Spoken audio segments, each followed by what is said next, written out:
So ito dumating na nga yung yung in-order ko na gripo para sa CR dahil sira ang gripo doon. At ito bubuksan natin kung ganun ba talaga sa picture. So yan, titingnan natin. Ayan, ganda naman ang packaging.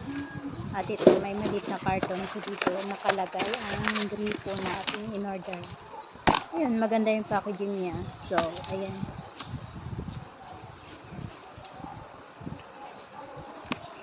so ito okay naman. So tara, dahil yung gripo ko dito ay may damage, so yeah, hindi na siya magko-close. And yes, masyado siyang maingay kapag sinara. See, maingay siya. Kaya tara, palitan natin. At dito nga ay medyo nahihirapan ako sa pagtanggal ng lumang gripo dahil kinakalawang na siya. Kaya ito, hirap na hirap talaga akong tanggalin dahil ayaw talaga umikot ng ano ba yun? Basta yung iniikot ba? Ayaw niya talagang umikot at ang nangyari ay yung gripo yung umikot at yung gripo yung unang natanggal. At dito talaga ay hindi ko talaga alam kung paano to tanggalin. So hindi ko talaga ito natanggal.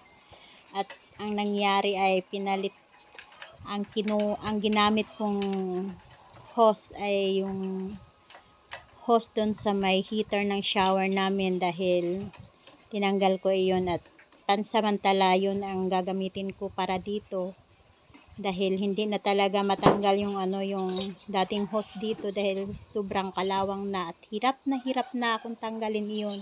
So ito kinakabit ko na yung yung bagong gripo at saka yung hose na kinuha ko dun sa may heater ng shower.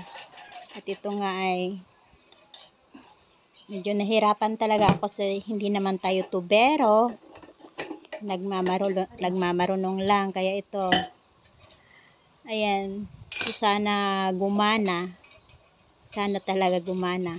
Kaya ito, dito naman isusunod natin sa pagkabit ang kabilang dulo doon sa may tubig talaga para tumaas yung tubig sa may gripo.